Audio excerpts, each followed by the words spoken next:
오늘 말씀을 통해서 믿음에 따른 고난에 대해 생각해 보도록 합시다. 여러분, 모든 사람의 보편적인 생각과 보편적인 마음의 소망과 본능은 이것입니다. 모든 사람은 행복하기를 원합니다. 여러분, 행복이라는 말의 의미를 아십니까? 우리가 행복하고 싶다라고 말하지만 행복이란 말의 사전적인 의미는 이것입니다. 모든 것에서 만족한 것, 만족한 상태, 이것을 행복이라 합니다. 그렇다면 반대로 불행하다는 것은 무엇이냐면 무엇인가 모든 면에서 어떤 것에서 내가 결핍을 느끼고 부족함을 느끼고 만족이라는 것이 깨어진 상태, 그것이 우리는 고난, 어려움, 힘든, 고통, 괴로움이라고 표현하기도 합니다. 많은 사람들은 그래서 행복해지려고 합니다. 왜냐하면 불행하다는 것은 우리의 마음을 상하게 하고 또 어려움을 주기 때문에 그래요. 우리는 신앙생활을 하고 있습니다. 이제 신앙생활 중에서 우리가 알아야 될 중요한 내용은 하나님은 복의 근원이 되신다는 사실이 성경에서 우리 가운데 말씀하고 있는 중요한 내용입니다. 하나님은 만복의 근원이십니다. 하나님이 복의 근원이라고 할 때에, 복의 창시자요, 복에 충만하다고 할 때에 하나님께서는 그 복이라는 개념은 성경에서 우리가 행복하다 할 때에 그 행복이 바로 복이라는 것에서 온 것입니다. 즉 하나님께서 가까이 하는 자에게 복을 주시는데 그 복을 누리는 자들은 행복하게 되는 것이, 왜냐하면 모든 것에서 만족하게 되기 때문에.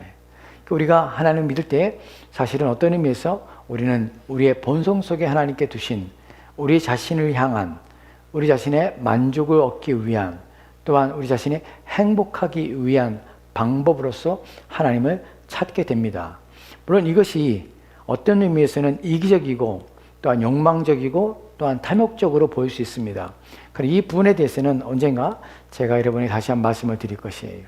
우리가 내가 행복하기 싶어서 하나님을 믿는데 내 행복함이 내가 이기심이 되지 않고 그것이 나의 욕망에 의한 것이 잘못된 욕망에 이끌린 것도 아니고 또한 탐욕과 욕심에 이끌린 것도 아닌, 그래서 그럼에도 불구하고 우리는 행복할 수 있고 행복을 찾을 수 있는 방법들이 성경에 말씀하고 있습니다. 이 부분은 다음 기회에 여러분 말씀을 드릴게요. 오늘 우리가 살펴볼 것은 이것입니다. 우리는 하나님 앞에 행복하고 싶습니다. 하나님 믿는 것이 우리 가운데 행복이면 압니다. 그런데 하나님 믿고 있음에 불구하고 그 행복자이신 하나님을 가까이 함에도 불구하고 때로는 우리 인생이 어떤 경우에는 우리가 감당할 수 있는 어려움과 고통이 있지만 어떤 경우는 감당하지 못할 만큼 힘들고 어려운, 또한 우리를 지치게 하며 또한 그 문제가 해결이 안 될 정도로 우리의 마음을 상하게 하고 아프게 하며 짓누르는 일들을 우리는 종종 경험하며 인생을 산다는 것이에요. 왜 하나님 믿고 있는데, 하나님은 행복자이신데 행복의 근원이신데 왜 그분 앞에 가까이 가고 그분 안에 살고 그분을 가까이 하는 자에게 행복하게 하시는 분이신데 불구하고 왜 그분을 믿고 있는데 우리는 때로는 불행을 경험하고 어려운 일을 경험하고 우리의 마음은 상하고 괴로우며 고통스러울 수 있는가 하는 부분이에요.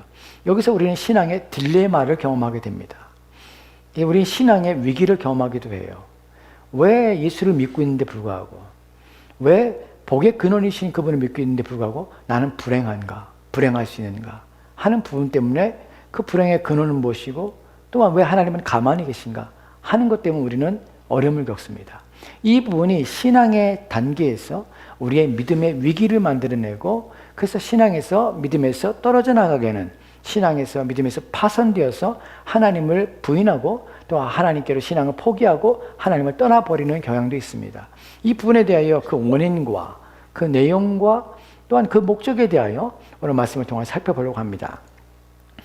오늘 이 말씀은 여러분에게 어떤 이야기는 여러분에게 미리 예방접종처럼 어려움이 닥쳐오기 전에 그것을 어떻게 이해할 수 있는가, 어떻게 그것을 바라봐야 되는가 하는 차원에 드리는 것이고, 또한 현재에 넘지 못할, 또한 건너지 못할 강과 같은 어려움을 겪고 있는, 또한 마음속에 상함을 가지고 있는 자들에게는 위로가 될 것이고, 또한 그런 위기 속에서 또한 갈팡질팡하며 믿음의 길에서 탈선하며 벗어나고자 하는 자들에게는 다시금 신앙을 회복하는 기회가 되기를 원합니다. 먼저 우리가 살펴볼 것은 믿음의 조상인 아브라함의 모습 속에서 이런 모습을 발견하게 됩니다. 우리가 아브라함 볼 때에 창세기 13장 1절 말씀이 이렇게 기록되어 있는 것을 보게 됩니다. 아브라함의 애굽에서 그와 그의 아내와 모든 소유와 롯과 함께 네겝으로 올라가니라. 네겝이라는 장소입니다. 근데 이 말에 이 장소가 어딘지 정확히 여러분이 알 필요 없지만 지금 본문에서 말하고 있는 것은 아브라함이 애굽에서 그와 그와의 모든 소유와 롯과 함께 네겝으로 올라가다고 표현했습니다. 지금 어디 있었냐면 애굽에 있었다는 사실이에요. 근데 우리가 창세기 12장에서 하나님께서 아브라함을 두시고자 하시는 약속의 땅이 어디냐면 가나안 땅이에요. 근데 가나안 땅에 갔는데 불구하고 거기서 애굽에 내려갔어요. 애굽은 가나안 땅이 아닙니다. 다른 곳입니다. 다른 곳에 간 것이에요. 갔다가 다시 가나안 땅으로 돌아오게 된 것이에요. 왜 가나안 땅에 가나안 땅에 있지 않고 애굽이라는 하나님이 약속하지 않은 땅에 가게 되었는가 하는 부분입니다. 이 부분에서 우리가 오늘 읽은 본문은 왜 그런지 그 원인을 잘 이야기합니다. 창세기 12장 10절 말씀 보도록 합시다. 다시 한번 천천히 이 말씀을 함께 읽도록 합시다. 같이 읽겠습니다. 시작. 그 땅에 기근이 들었으므로 아브라함의 애굽에 거류하려고 그리로 내려갔으니 이는 그 땅에 기근이 심하였습니다. 아멘. 여기서 우리는 중요한 왜 가나안 땅에 머물지 않고 애굽 땅에 아브라함이 갈 수밖에 없었는지에 대한 이해가 여기 나옵니다. 그 땅에 기근이 들었으므로, 기근이 들었습니다. 가뭄이 든 것이에요. 흉년이 든 것이에요. 근데 그 다음에 나오는 걸 보면 그 땅에 기근이 심하였다는 표현을 씁니다. 히브리어에서 심하다는 단어는요, 이 단어가 사용될 때는요 아주 극심한 것이에요. 굶어 죽을 정도의 흉년이 든 것이에요.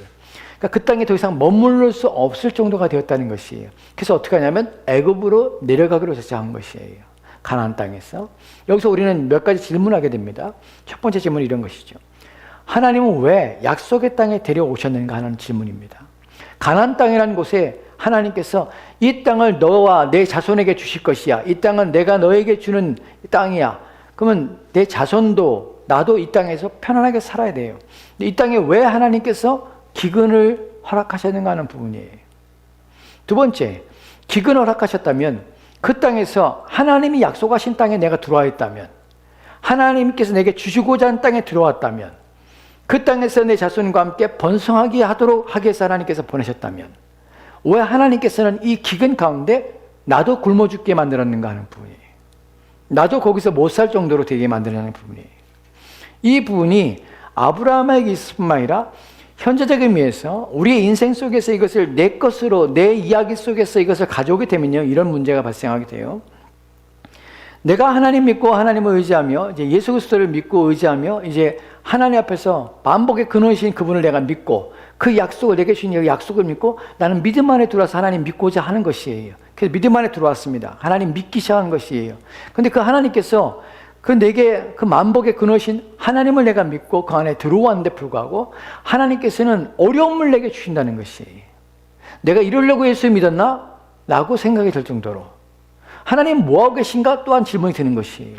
내가 하나님의 자녀라고 하는데 하나님은 자신의 자녀에게 좋은 걸 주시기 원하신다는데 왜 내게 이런 고통에서 왜 하나님은 침묵하고 계신가 하는 것이에요. 이것을 신학적으로 하나님의 부재라고 합니다. 하나님이 계시지 않는 것처럼 느껴지는 마음이에요. 그래서 이 마음이 들 때 우리는 외롭습니다. 하나님 도대체 왜 이렇게 하십니까? 라는 것이에요. 침묵하고 계신 것이에요. 적어도 우리의 생각에서 이런 생각이 자연스러운 것이죠.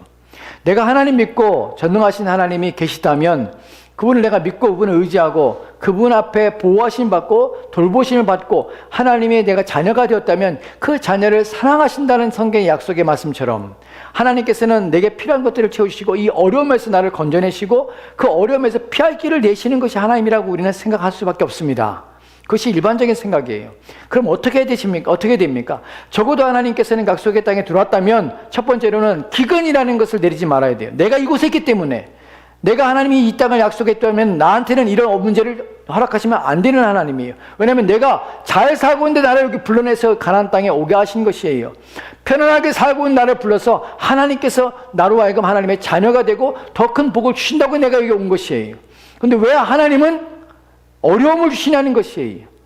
근데 두 번째 문제는 그런 하나님이 왜 어려움을 주신 것도 이해할 수 있어. 근데 문제는 그렇다면 이 극심한 기근이 들 때에 나는 적어도 하나님의 자녀이고 하나님이 계시다면 그리고 나를 사랑하신다면 모든 사람이 기근이 들어서 굶어 죽을 때 나는 내가 뿌린 씨앗은 내가 내가 하고 있는, 내가 이루고 있는 그 모든 일들 속에서는 어려움이 없게 하셔야만 하시는 것이 하나님이라고 우리는 생각한다는 것이에요. 이것은 당연한 생각입니다. 그 생각한다는 것이 여러분이 불순하거나 여러분이 악하다는 것은 아니에요. 물론 그런 생각이 하나님에 대한 이해가 부족하기 때문에 그런 생각할 수 있죠. 근데 그것은 자연스럽게 우리 가운데 드는 생각이에요. 하나님은 왜 나를 하나님 믿게 하시고 또 하나님의 믿음으로 복을 받으며 하나님의 사랑과 하나님의 긍휼과 자비하심을 허락하시며 자기를 가까이 하는 자에게 복 주신 자이심을 성경이 말씀하고 있는데 왜 내게 이런 어려움을 주시고 왜 하나님은 그 어려움 가운데 가만히 계신가 하는 부분이에요. 이 부분 때문에 나는 어디로 가야 되냐면 애굽으로 내려가는 것이 약속의 땅에서 아브라함에게 있어서 심각한 문제입니다. 왜 이런 일을 허락하셨을까 하는 부분이에요. 이 부분에서 많은 사람들이 이 문제를 해결하지 못하기 때문에 이 문제에 대해서 어려움을 겪고 하나님이 나를 버린 것처럼 느껴지기 때문에 약속하신 하나님께서 자녀를 삼아주시고 사랑과 은혜를 베풀어 주신다고 해서 나는 신앙생활하고 그런 하나님을 믿으려고 하는데 하나님께서 아무것도 해주지 않고 어려움과 또한 고난이 계속 찾아오고 하나님 그 어려움과 고난 속에 내가 기도하고 있는데 내가 하나님 앞에 더욱더 열심을 내고 하나님이 도우심을 구하고 있는데 하나님이 침묵을 할 때에 우리의 마음속에서는 고민과 어려움을 겪고 거기서 실망과 좌절을 경험하여서 신앙과 믿음에서 포기하는 것이에요. 이를 하나님은 안 믿겠다고 생각하는 것이에요. 왜냐하면 하나님의 자녀인데 내가 하나님 이렇게 기도하고 있는데 내가 이렇게 열심을 내고 있는데 하나님을 더 섬기려고 하는데 왜 하나님은 이 어려움에서 나를 안 거둬주시고 가만히 계시냐는 부분이죠. 이것은 신앙의 갈등입니다. 이런 일 때문에 사람들이 신앙에서 떨어져 나가요. 마태복음 13장 20절과 21절 말씀에 이렇게 기록되어 있습니다. 같이 들어갑시다. 시작. 돌밭에 뿌렸다는 것은 말씀을 듣고 즉시 기쁨으로 받되 그 속에 뿌리가 없어 잠시 견지다가 말씀으로 말미암아 환난이나 박해가 일어날 때에는 곧 넘어지는 자예요. 사실은 씨 뿌리는 자의 비유 속에 나오는 이 말씀 속에서 이 말씀은 불행한 사람의 모습이에요. 돌밭에 씨앗이 뿌려졌습니다. 돌밭은 흙이 얇아요. 그래서 돌밭에 씨가 뿌려졌는데 그 흙이 얇은 돌밭에 이 씨앗이 햇빛이 나니까 곧 싹이 나서 자라서 싹이 났습니다. 근데 낮에 햇빛이 뜨거우니까 흙이 얇음으로 이것이 뿌리가 깊지 않아서 곧 타 죽어버리고 없어진 것이에요. 본문에 보면은 이 사람이 어떤 사람이냐면 믿음에 대한 얘기예요. 말씀을 듣고 하나님 말씀을 듣고 즉시 기쁨으로 말씀을 받은 것이에요. 내가 하나님 믿어야 되겠다. 내가 이제 신앙생활 해야 되겠다. 라고 생각하는 것이에요. 이 좋으신 하나님이라면, 우리를 구원하신 하나님이라면, 우리를 사랑하신 하나님이라면, 우리 죄를 용서하시고 우리를 자녀로 받아주신 하나님이라면 내가 믿고 싶다. 라고 믿은 것이에요. 그 즉시 하나님 말씀을 기쁨으로 받은 것이에요. 근데 그 속에 뿌리가 없어서 잠시 견디다가 말씀으로 하냐면 환난이 온 것이. 즉 하나님 말씀대로 살려고 하니까 어려움과 또한 고통이 문제가 발생하는 것이. 하나님 말씀에 순종하게 사는데 환난이 온 것이에요. 그때 그 말씀이 그에게 뿌리가 없어서 그를 지켜내지 못하고 결국은 어떻게 해요? 곧 넘어집니다. 본문에 넘어진다는 것은 신앙에서 떨어져 나간다는 것이. 그리스도 예수를 믿지 않는 것이, 포기하는 것이. 이것이 본문에서 말하는 씨 뿌린 자 속에서 두 번째 돌밭에 뿌려진 씨앗의 모습입니다. 이와 같은 일이 우리 가운데도 벌어진다는 것이에요. 그러면 성경이 말하고 있는 하나님께서는 하나님께서는 정말 능력이 없으신가? 왜 우리를 돕지 않으신가? 하는 부분에 대하여 우리가 고민하게 됩니다. 그런데 중요한 것은 여기서 이제 하나님께서는 우리 인생에서는 왜 이런 일들이 있을 수 있는가? 하나님께서 왜 침묵하고 계신가? 하는 부분에 대해 생각해 봅시다. 왜 하나님 믿고 있는데 어려움을 겪을 수 있는가? 하는 부분이에요. 여러분 생각해 보도록 합시다. 제가 아는 후배가 있는데 그 후배가 청년 때에 가르치던 청년이 하나 있었습니다. 근데 청년은 고아로 자랐어요. 이 청년의 꿈이 무엇이냐면 가정을 이루는 것이에요. 그래서 결혼해서 자녀를 낳고 그래서 가정을 만드는 것이 이 청년의 꿈이었어요. 신앙생활을 열심히 했어요. 하나님 열심히 믿고 기도생활도 열심히 하고 참 바른 신앙의 모습으로 생활했던 청년이에요. 이 청년이 이제 교회에서 자매를 만나서 결혼을 하려고 합니다. 그때 그 자매가 그 교회의 목사님의 여동생이었어요. 근데 목사님이 처음에 반대를 했어요. 왜냐하면 고아하기 때문에. 고아하고 신앙이 좋지만 고아하고 또한 생활도 그렇게 좋은 상황이 아니고 자기 여동생하고 결혼시키려니까 둘이 사랑한다니까 너 반대를 한 것이에요. 그런데도 끝내 인내하고 기다리고 또 설득하고 해서 결혼을 했어요. 그 정말 열심히 부지런하게 성실하게 살았어요. 어느 날 이 청년이 몸이 아파서 병원에 가 검진했는데 암이 발견된 것이. 근데 암이 발견된 4기예요. 그래서 고치지도 못하고 수술도 못하고 아무것도 못해. 사망 선고를 받았어요. 그 얘기를 하면서 이제 그 후배 목사가 전수할 때 전사한테 찾아온 거예요. 그래서 하소연한 것이 울면서, 전사님, 난 여지껏 고아를 자랐습니다. 근데 내가 예수님 믿고 하나님 믿고 신앙생활 정말 열심히 했습니다. 하나님의 말씀대로 살려고 순종했고, 또한 하나님 말씀대로 따라서 나는 기도도 했고, 또 하나님 도우심을 구하며 여지껏 살아왔습니다. 가정을 이루는 것이 내 꿈이었고, 가정을 이뤘고, 이제 행복해지려고 정말 열심히 직장을 생활하고, 열심히 신앙생활하고, 열심히. 그런데 왜 나한테 이런 일이 벌어집니까? 왜 나한테 이런 일이 있습니까? 하면서 절규하면서 막 눈물을 흘리면서 막 이제 울면서 막 통분해하면서 막 화를 내고 이러고 이런 모습을 이제 이렇게 자기한테 대했다고 하더라고요. 이때 이 후배 전사가 그 얘기를 듣고 있는 청년을 바라보면서 아무 말도 못하겠다는 거예요. 아무 말도. 그래서 같이 그냥 울었대요. 아무 말도 못하고. 여러분, 우리는 신앙생활하면서 우리 또한 이런 일들이 경험할 수도 있습니다. 저와 여러분이 지금 건강할지 모르지만 어느 때에 어떠한 일들이 우리의 인생 가운데, 우리 자녀들이 어떠한 일들과 어떤 어려움이 있을지 우리는 알지 못합니다. 우리 또한 어떠한 고난과 어떤 어려움이 처할지도 우리 알지 못합니다. 근데 왜 하나님은 거기에 대해서 아무것도 행하지 않으실까요?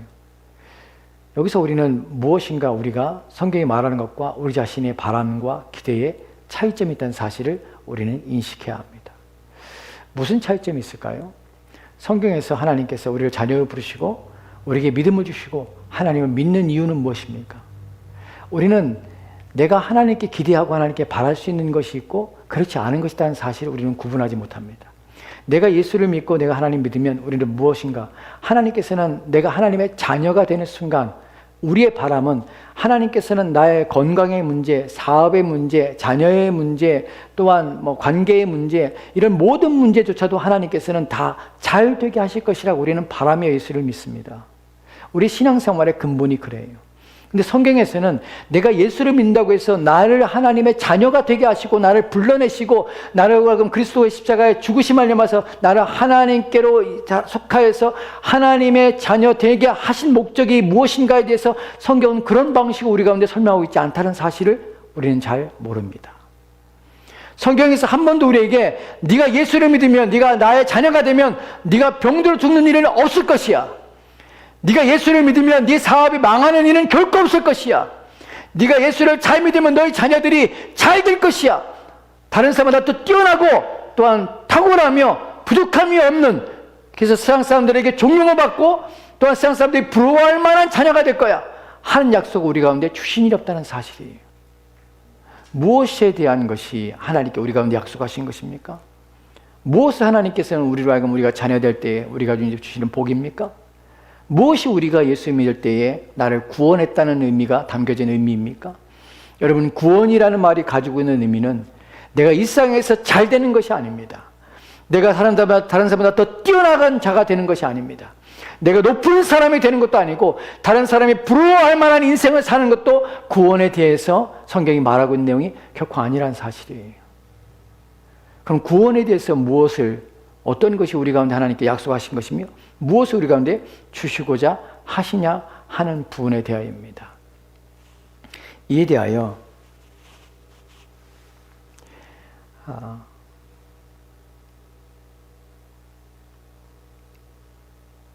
성경 구절을 지금 갑자기 생각이 안 나서 지금 그렇습니다. 다음 구절 볼까요? 고린도전서 15장 32절 말씀 같이 읽도록합시다. 같이 읽겠습니다. 시작. 내가 사람의 방법으로 에베소에서 맹수와 더불어 싸웠다면 내게 무슨 유익이 있으리요? 죽은 자가 다시 살지 못한다면 내일 죽을 터이니 먹고 마시자 하리라. 아멘. 본문에 보면 바울이 지금 말하고 있습니다. 에베소에서 맹수와 더불어 싸웠다면 사람의 방식으로 내가 사람의 일들로 내가 그리 했다면 내가 무슨 유익이 있으리요? 죽은 자가 다시 살아나지 못한다면 내일 죽을 터이니 먹고 마시자 하리라. 죽은 자의 부활이 없다면 우리가 먹고 내일 죽을 터니 먹고 마시자 하리라. 이 말이 무슨 말입니까?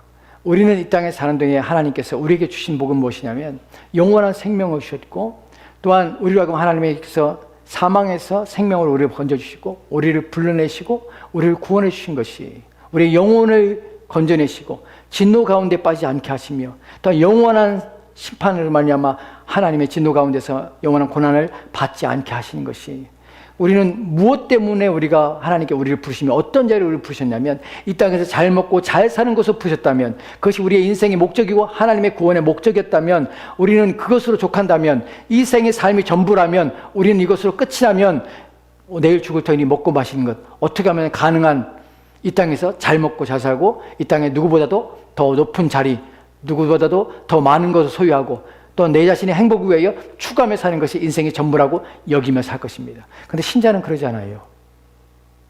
내일 죽을 터이는 우리는 먹고 마시지 않아요. 왜냐하면 내일이라는 날짜에는 우리는 먹고 마시고 죽는 날이 아니기 때문에 그래요. 우리에게는 영원이라는 것을 하나님께서 허락하신 것입니다. 우리는 눈에 보이는 것을 하나님께서 주시고자 부르신 것이 아니라 눈에 보이지 않는 영원한 것을 주시기 위해서 우리를 불러내셨다는 사실을 기억하시기 바랍니다. 저와 여러분들은 또 아브라함에게도 마찬가지고, 그 아브라함에게 보이시고 나타났던 그 하나님께서는 아브라함이 이 땅의 것들로 말미암아 아브라함에게 복을 주시고 그것을 만족을 주시기 아니라 영원한 삶, 영원한 생명이 있음을 그에게 알리시기 위해서 건져내시고 불러냈다는 사실이에요. 성경에서 우리가 이제 약속하신 것이 있습니다. 그것이 뭐냐면 요한복음 5장 24절 말씀에 보면 이렇게 기록됐습니다. 같이 읽도록 시작.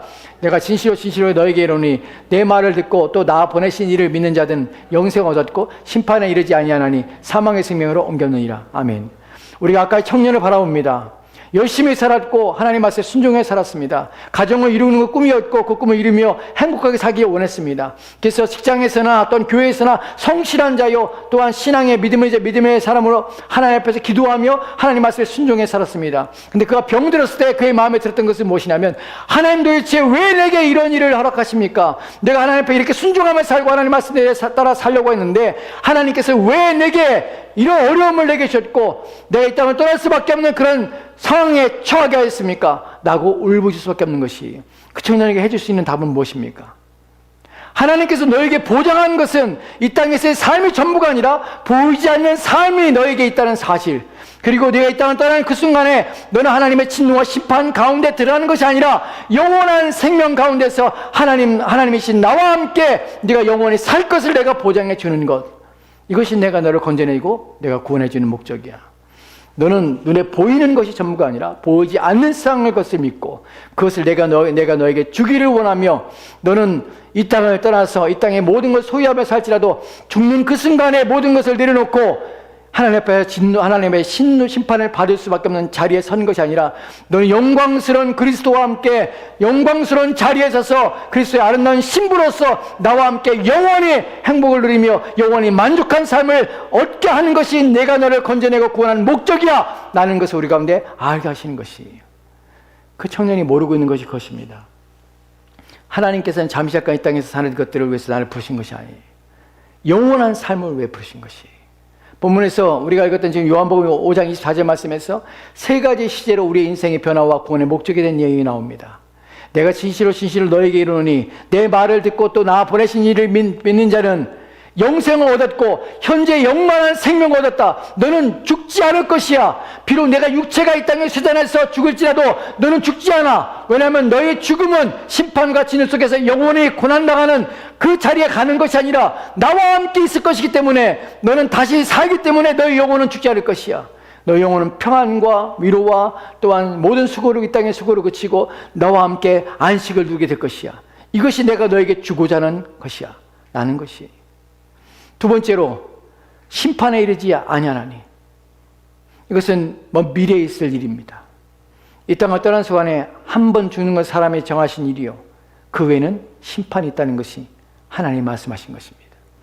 이 땅에 사는 동안에 우리가 그리스도 예수를 믿을 이유가 무엇입니까? 여전히 우리 인생에 고난이 있고 어려움이 있을 때도 그래도 우리가 여전히 하나님 믿어야 될 이유가 무엇입니까? 왜냐하면 이 고난은 잠시 받는 것입니다. 이 땅에 우리가 육체를 입고 있을 동안에만 받는 것입니다. 그러나 우리가 육체를 떠나는 그 순간에 우리를 짓누르며 고통스럽게 하며 우리를 밤잠을 이루지 못하고 우리를 신음하게 하며 아프게 했던 그 모든 것에서 우리는 자유케 될 것입니다. 왜냐하면 그 나라는 더 이상 눈물이 없는 곳이기 때문에 그래요. 그 나라는 더 이상 우리 육체의 병이 없는 나라이기 때문에 그래요. 그 나라에 하나님께서 우리를 불러내시는 것이에요. 그래서 성경은 로마서 8장에서 우리가 이 땅에서 잠시 받는 이 고난은 우리가 장차 받을 영광과 좋게 비교할 수 없다고 말하는 것이. 또한 세 번째로 사망에서 생명을 옮겨내니라. 이것은 과거에 이루어진 것입니다. 여러분이 그리스도 예수를 만나는 그 순간에 여러분은 사망에서 생명으로 옮겨진 것이, 이 일이 일어난 것이, 여러분 여기까지 내용 속에서 여러분이 인식하며 여러분이 바꿔야 할 내용이 있습니다. 내가 하나님의 자녀가 된다는 것, 하나님 믿는다는 것은 내가 이 땅에서 어려움 없이 산다는 것이 아닙니다. 여러분이 영원한 생명을 얻는 것이고 하나님의 심판에서 진노에서 벗어나서 이제 영원한 안식을 누릴 수 있는, 또한 영원한 행복 속에 들어가는 것이, 지복 속에 여러분이 참여하게 되는 것이에요. 이 땅의 모든 수고를 그치게 되고 더 이상 눈물이 없으며 또한 죽지 아니하며 병들지 않는 주님과 영원히 함께하는 그 복됨 속에 여러분이 참여하는 것입니다. 그렇기 때문에 하나님께서 이 땅의 고난과 어려움 속에서도 때로는 우리 가운데 침묵하시는 것이, 그러나 그것이 침묵의 이유는 아닙니다. 그것은 우리로 하여금 하나님을 의지하며 그것을 통하여 하나님께서 일하고자 하시는 방식이 그런 방식이기 때문에 그래요. 여러분 히브리서 11장 6절, 16절 말씀에 이렇게 기록되어 있습니다. 같이 들어갑시다. 시작. 그들이 이제는 더 나은 본향을 사모하니 그 하늘에 있는 것이라. 이러므로 하나님이 그들의 하나님이라 일컬음을 받으심을 부끄러워하지 아니하시고 그들을 위하여 한 성읍을 예비하시니라. 아멘. 그들을 위하여 한 성읍을 예비하시다 합니다. 근데 한 성읍은 어디냐면 이 땅에 있는 곳이 아니에요. 천국에 있는 곳이에요. 주님이 계신 곳에 있는 곳이에요. 그 성을 예비하신 것이에요. 내가 너를 구원한 목적은 이 땅에서 너를 건강하고 네가 80이나 90이나 100살의 이 땅에서 살면서 아무 염려 없이 사는 것이 아니야. 더 큰 중요한 문제가 있는데 내 영혼에 대한 문제야. 내 인생 전체가 문제고 내 삶에서 가장 중요한 문제야 라고 말하는 것이, 그것이 하나님께 우리가 주시고자 원하는 것이. 그런데 그들이 그것을 알았다는 것이, 본문에 보면 누굽니까? 아브라함과 그의 자녀들이 이 사실을 알았습니다. 그들이 이제는 더 나은 본향을 사모합니다. 더 나은 본향 어디냐면 갈대아우로 그들이 떠나왔던 것이 아니에요. 하늘에 있는 곳이에요. 주님이 계신 곳이에요. 그것을 사모하니 그 하늘에 있는 것이다. 이러면 하나님이 그들이 하나님의 일컬음을 받으시면 부끄러워하지 아니하고 그들을 위하여 한 성을 예비하시니라. 주님이 계신 곳을 예비하신 것이에요. 우리를 그곳에 불러주신 것이, 이것이 복됨입니다. 그럼 우리의 고난의 이유는 무엇입니까? 이 고난을 통하여 무엇을 인식하며 이해하라는 것입니까? 왜 고난에 대해서 하나님께 침묵하실까요? 고린도후서 4장 7절 말씀에 이렇게 되어 있습니다. 같이 들어갑시다. 시작. 우리가 이 보배를 질그릇에 가졌으니 이는 능력의 힘이 큰 것이 하나님께 있고 우리에게 있지 아니함을 알게 하려 하심이라. 이 보배를, 여기서 이 보배는 하나님의 영광을 아는 빛이에요. 하나님을 믿는 것이에요. 하나님에 대한 믿음이에요. 이 믿음을 우리 어디에 있냐면 이 질그릇에 가지고 있는 것이에요. 이 질그릇은 우리 자신이에요. 우리는 이 질그릇이라는 것은 쓰고 깨쳐서 버릴 수 있는 하찮은 것입니다. 하찮은 우리 가운데 무엇을 가졌냐면 이 보배를 우리가 가지고 있는 것이에요. 이 영원한 생명을 우리 가운데 가지고 있는 것이에요. 영원한 생명을 소유하고 영원한 생명을 나눠주신 그리스도를 우리 안에 담아주신 것이에요. 이 담아주신 이유는 무엇입니까? 우리 자신이 그리스도를 담고 있는 이유는 무엇입니까? 이 이유는 이 능력의 힘이 큰 것이 나에게 있지 않고 누구에게요? 하나님께 있음을 알게 하기 위해서. 그래서 나를 신뢰하지 않고 누구를? 하나님을 신뢰하게 하기 위해서. 하나님께서는 우리의 연약한 고난 속에서도 어려움 속에서도 그리스도를 포기하지 않고 그리스도를 의지하게 하십니다. 그러므로 누구를? 이 사람이 참된 믿음을 가지고 있음을, 그 어려움 가운데서 인내하면서 무엇을 바라옵니까? 주님을 바라오며 위를 바라오며 살게 하심으로, 하나님께서는 그렇게 하심으로 하나님께서 영광을 받으시는 것이, 그리고 하나님을 더 의지하게 하시는 것이에요. 그래서 8절과 9절 말씀은 이렇게 기록되어 있습니다. 같이 들어갑시다. 시작. 우리가 사방으로 우겨쌈을 당하여도 쌓이지 아니하며 답답한 일을 당하여도 낙심하지 아니하며 핍박을 받아도 버림받지 아니하며 거꾸로 틈을 당하여도 망하지 아니하고. 아멘. 여러분 그렇습니까? 여러분 인생에 이런 일이 있습니다. 날마다 우겨쌈을 당하는 일이 있습니다. 사방의 적들이, 사방의 나를 쓰러뜨리는 것들이 사방으로 우겨싸는 일이 있습니다. 그런데 쌓이지 않을 것이, 답답한 일을 당하여도 낙심하지 않고 핍박을 받아도 하나님께 버림받지 않습니다. 거꾸로 틈을 당하여도 망하지 않게 하십니다. 왜냐하면 하나님이 우리를 붙잡고 계실 때 우리를 어디 붙잡고, 우리의 영혼을 붙잡고 계신 것이, 영원한 생명을 우리 가운데 주시고 우리의 생명을 당신의 생명 싸개 속에 우리를 감싸 주시는 것이, 그러니까 우리를 버리지 않으려 하실 것입니다. 끝까지 우리를 지켜주시며 이끄실 것입니다. 환난과 핍박이 온다 할지라도, 또한 고난과 역경이 우리를 쓰러뜨리며 넘어뜨린다 할지라도, 답답한 일 때문에 우리의 마음이 상할지라도, 우겨싸움에 싸는 일 때문에 우리의 마음이 힘이 고난스럽고 고통 가운데 신음할지라도 하나님께서는 결코 우리를 버리지 아니하시고 지켜주십니다. 그것을 약속하시는 것이에요. 나를 믿는 그 믿음을 포기하지 않게 하시는 것이에요. 그래서 우리는 이에 대해서 고난도 우리 가운데 유익하다는 사실을 알게 되는 것이. 마지막으로 두 구절을 보고 마치도록 합시다. 히브리서 12장 5절과 8절 보면 이렇게 기록됐습니다. 같이 천천히 읽을까요? 같이 들어갑시다. 시작. 내 아들아, 주의 징계하심을 경히 여기지 말며 그에게 꾸지람을 받을 때 낙심하지 말라. 주께서 그 사랑하신 자를 징계하시고 그의 받으신 아들마다 채찍질 하심이라 하였으니 너희가 참으면 징계를 받기 위하여 하나님의 아들과 같이 너희를 대우하시나니 어찌 아비가 징계하지 않은 아들이 있으리요. 징계는 다 받는 것이거늘 너희에게 없으면 사생제요 참 아들이 아니니라. 아멘.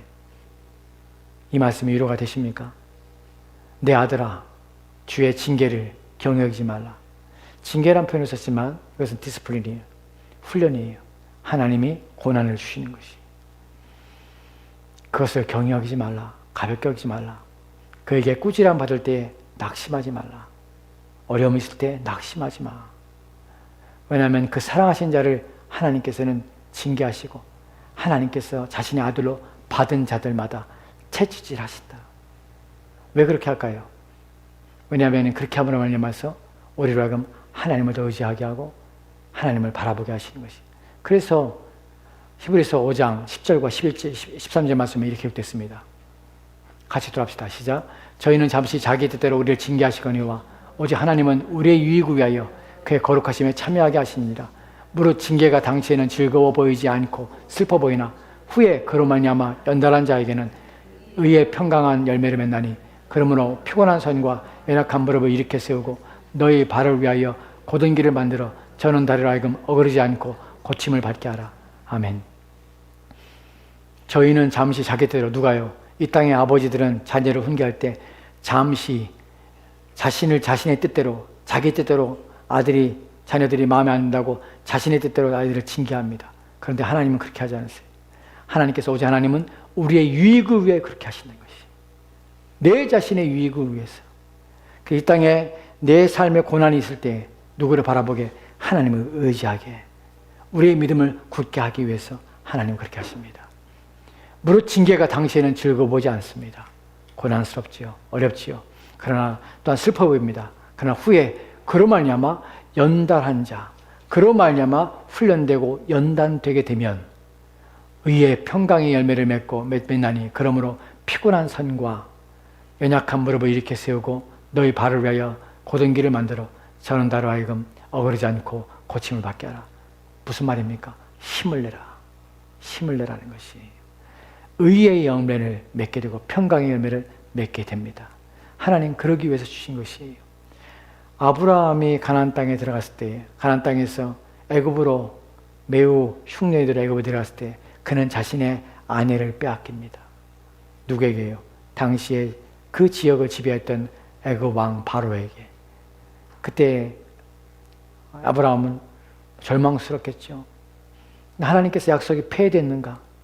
근데 그 가운데 하나님께서는 알지 못하는 방식으로 바로의 집에 재앙을 내리셔서 바로로 하여금 깨닫게 합니다.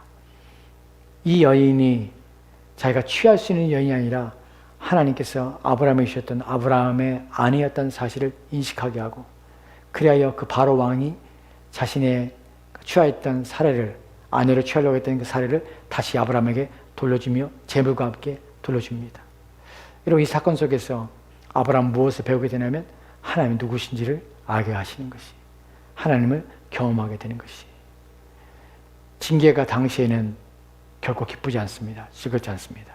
그러나 그 징계를 통해서 우리는 무엇을 배우냐면 하나님을 알게 되는 것이, 우리를 인내하게 하시고 모든 상황에서 우리를 건져내시는, 또한 우리로 하여금 그 모든 것을 참을 수 있는 마음을 주시고 또 하나님을 더 바라보게 하시는 것이, 우리로 하여금 소망을 하나님께 두게 하시는 것이, 그러기 위해서 인내를, 또한 그러기 위해서 또한 우리가 참음을, 또한 이런 은혜를 우리 가운데 베푸십니다.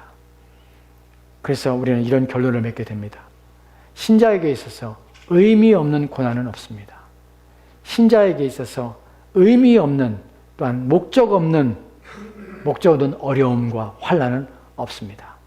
왜냐하면 그 모든 것들이 하나님께서 허락하신 것이라면 반드시 하나님께서는 그것을 통하여 우리의 유익이 되도록 만들어 가시기 때문에 그렇습니다. 우리는 이것을 믿습니다. 여러분은 여러분이 잘 되는 걸 믿는 것이 아니라 하나님이 나의 신앙과 믿음을 지켜줘서 끝내 내게 주시마했던 영원한 생명과 사망의 생명으로, 그리고 영원한 안식 가운데 우리를 불러주시고 우리의 영혼과 육체를 구원하실 것을 우리는 믿습니다. 그것이 우리 가운데 약속된 것입니다. 그것을 하나님께서는 그 약속을 지키시고 끝까지 이루어 가실 것입니다. 이것이 우리 인생에서 붙잡고 있는 것입니다. 기도합시다. 하나님, 오늘 우리가 주의 말씀을 통해서 때로 우리가 이해 못할 고난과 역경과 어려움이 우리가 인생에 닥쳐올 때에 우리는 때로 믿음이 흔들리고 우리 신앙이 흔들립니다. 왜 하나님 가만히 계십니까? 왜 하나님 나의 어려움에 대해서 침묵하십니까? 왜 이런 환난을 내게 주셨습니까? 이런 고난을 내게 주셨습니까? 그래서 우리는 때로는 절망하며 그런 하나님을 믿지 않으려 하는, 하나님이 아무런 보호하심과 돌보심을 베풀지 않는 것처럼 느껴져 우리의 마음이 좌절하며 또 우리의 마음이 낙심할 때가 있습니다. 그러나 그때마다 하나님을 바라보게 하옵소서. 신자에게 이유 없는 고난이 없으며 신자에게 목적 없으며 우리에게 유익되지 않은 환난은 없다는 사실을 기억하게 도와주옵소서. 그 모든 과정 속에서 하나님이 지켜보실 뿐만 아니라 그 모든 어려움 속에서도 하나님은 우리를 이끌어 가시고 계시며 우리의 믿음을 단련하고 우리의 신앙을 훈련하여 우리로 하여금 의의 열매, 평강의 열매를 맺어가도록, 그래 더욱더 우리 신앙을, 우리의 믿음을 더욱더 성숙시켜 나가는 과정임을 기억하게 도와주옵소서. 징계 없는 자녀는 죽은 자일 뿐입니다. 하나님이 책망하지 않은 자녀는 죽은 자입니다. 우리가 책망을 받는 이유, 우리가 징계를 받는 이유는 우리가 하나님의 자녀이기 때문임을 기억하게 도와주시고, 그래야 고난을 받을 때 감사하게 하옵소서. 주께서 함께 원하며 예수 이름으로 기도합니다. 아멘.